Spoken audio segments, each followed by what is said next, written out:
இன்று மாற்றத்தின் நாள். மாற்றம் உண்டு.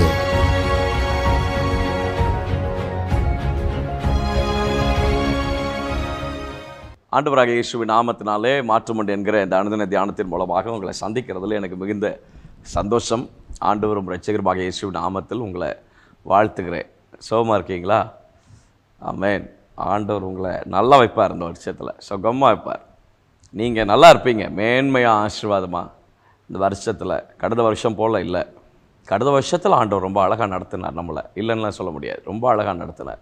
இந்த வருஷம் அதை காட்டிலும் மேன்மையாக ஆண்டவர் உங்களை ஆச்சரியமாக நடத்தட்டும். கடந்த வருஷத்தில் பெற தவறின நன்மைகளை இந்த வருஷத்தில் நாம் பெற்றுக்கொள்வதற்கு ஆண்டவர் நமக்கு உதவி செய்யட்டும்னு நான் உங்களுக்காக இயேசுவின் நாமத்தில் நான் ஜெபம் பண்ணுறேன். ஃபர்ஸ்ட் கிரானிக்கல்ஸ் 1 நாளாகமத்தின் புஸ்தகம் 17ஆம் அதிகாரம் 16-17 வசனங்கள். First Chronicles chapter 17 verse number 16 and 17.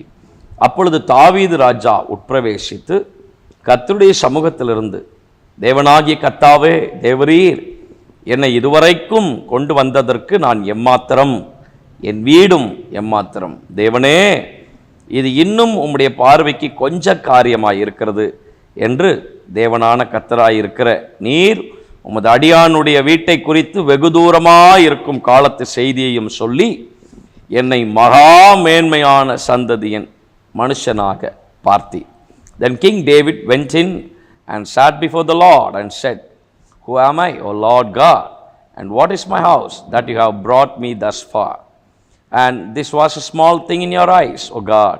You have also spoken of your servant's house for a great while to come, and have shown me future generations, O Lord God. என்ன ஒரு அழகான ஒரு வார்த்தையை இங்கே ஆண்டவர் பதிவு செய்த வைக்கிறார் பாருங்க. ஆண்டவர் பாருங்க, நமக்கு சில நாமங்களை கொடுத்து, சில பெயர்களை கொடுத்து நம்மளை ஆசீர்வதிக்கிறார். நம்மளை எப்படி அவர் பார்க்குறார் பாருங்க. தாவீதை எப்படி பார்க்குறாராம்? மகா மேன்மையான சந்ததியின் மனுஷனாய் பார்த்தாராம். இன்றைக்கி ஆண்டவர் அந்த வார்த்தையை உங்களுக்கு ஞாபகப்படுத்தும்படியாக கர்த்தர் இந்த அற்புதமான நேரத்தில் நம்மை உணர்த்துகிறார், நம்மளை லீட் பண்ணுறார். நீங்கள் மகா மேன்மையான சந்ததியின் மனுஷர்கள்.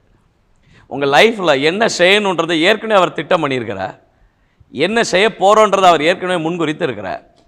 நீங்கள் எப்படி எப்படி இருக்க போகிறீங்க இந்த வருஷத்தில், எப்படி இந்த மாதம் உங்களுக்கு இருக்க போகுது என்பதை ஆண்டவர் ஏற்கனவே பிளான் பண்ணிட்டார். அதை செய்யவும் ஆரம்பிச்சிட்டாரு. உங்களை எப்படி பார்க்குறாருன்னா, மகா மேன்மையான சந்ததியின் மனுஷன். நான் உங்களை பார்த்து சொல்கிறேன், நீங்கள் மகா மேன்மையான சந்ததியின் மனுஷர்கள். நீங்கள் எந்த சூழ்நிலையிலையும் ரொம்ப தாழ்வான ஆள் கிடையாது பாருங்கள். நீங்கள் ரொம்ப சாதாரணமான ஆளுன்னு நினச்சிக்காதீங்க. உங்களை நீங்கள் ரொம்ப தாழ்மையாக, தாழ்வு மனப்பான்மையோடு நீங்கள் வாழாதீங்க. உங்களை நீங்களே குறைச்சி நீங்கள் மதிப்பிட்டு கொள்ளாதீங்க. நீங்கள் மகா மேன்மையான சந்ததியின் மனுஷர்கள். இந்த சந்ததிக்கு காரணமே நம்முடைய ஆண்டவராகிய இயேசு கிறிஸ்து. அவருடைய பிள்ளைகளாக இருக்கிற நீங்கள் மகா மேன்மையான சந்ததியின் மனுஷர்கள். ஆகவே உங்கள் நடை, உங்கள் பார்வை, உங்களுடைய பேச்சு, உங்களுடைய ஊழியம், உங்களுடைய வேலைகள், நீங்கள் கைட்டு செய்கிற காரியங்கள் எல்லாமே ஆண்டவருக்கு பயந்ததாக, சிறப்பானதாக, கர்த்தருடைய நாமத்தை உயர்த்தக்கூடியதாக, தேவனுக்கு என்னால் எந்த களங்கமும் இல்லாமல் நற்பெயர்களை கொண்டு வரக்கூடியதாக உங்கள் வாழ்க்கை செம்மையானதாக இருக்கட்டும் என்று இயேசுவின் நாமத்தை நான் ஜெபம் பண்ணுகிறேன். உங்கள் பார்வை, உங்கள் தலைகளை உயர்த்தி பாருங்கள். நீங்கள் குனிந்து நடப்பதற்காக அழைக்கப்பட்டவர்கள் அல்ல. நீங்கள் நிமிர்ந்து உங்கள் தலைகளை உயர்த்துங்கள். அக்கிரமங்களும் பாவங்களும் பலவீனங்களும் நுகத்தடிகளும் தேவனுக்கு பிரியாமில்லாதவைகளும் தான் நம்மை குனிய பண்ணும்.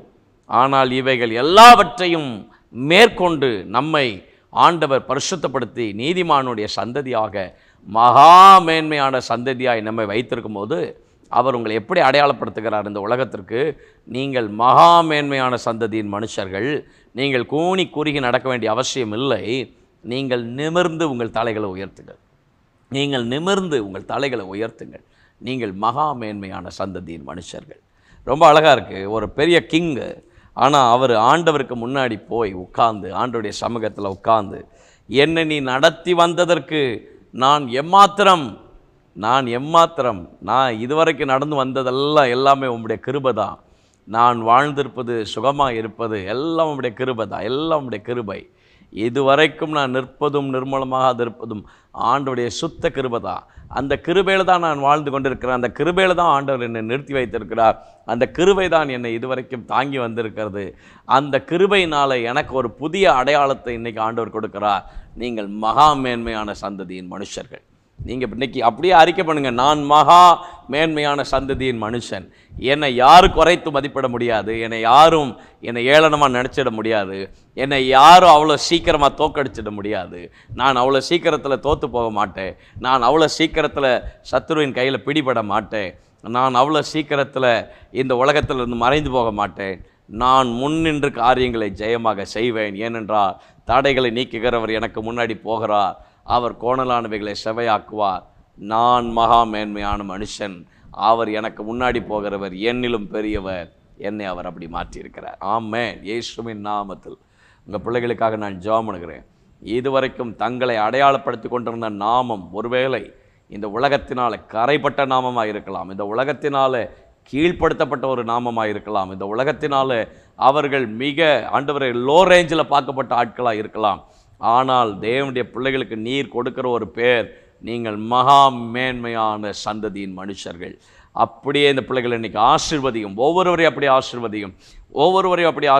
ஒவ்வொருவரையும் கர்த்தர் அப்படி கனப்படுத்தும்.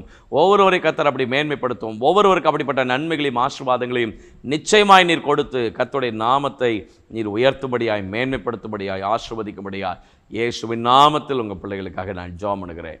கிருபை அதிகமாய் தாங்கட்டும். தேவ பிரசன்னம் வழியிருந்திருத்தும். மகிமைக்குள்ளதாய் மூடி மறைத்து கொள்ளும். விசேஷமான நாட்களை நினைவு கூறுகிற பிள்ளைகள், பிறந்த நாள், திருமண நாளை நினைவு கூறுகிற பிள்ளைங்களை கரங்களை வைத்து ஆசீர்வதியும். கிருபைத்தார். இயேசுவின் நாமத்தில் ஜெபிக்கிறோம் நல்ல பிதாவே. ஆமென். May God bless you. ஆண்டவர் உங்க கூட இருந்து ரொம்ப ஆச்சரியமாக நடத்துவார். ஆமென்.